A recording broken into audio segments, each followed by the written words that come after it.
Hugmyndir stóriðjulausa Vestfirði gengur ekki upp eins og atvinnuástandið í dag, segir bæjarstjórinn á Ísafirði. Hann segir olíuhreinsunarstöð skásta kostinn í stöðunni til að leysa byggðavanda svæðisins.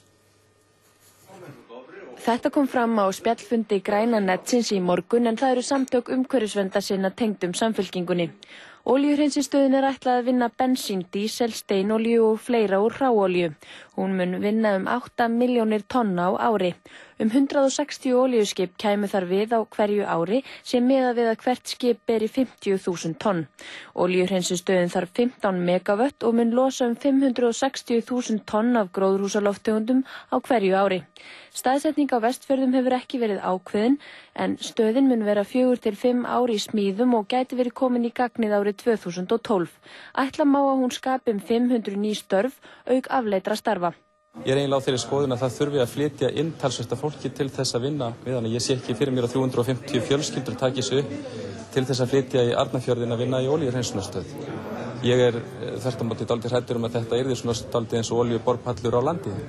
Halldór Halldórsson, bæjarstjóri á Ísafirði og formaður Sambands íslenskra sveitarfélaga, hélt erindi á fundinum. Hann er höfundur hugmyndarinnar stóriðjulausa Vestfirði en er nú hallur undir stöðvaráformin.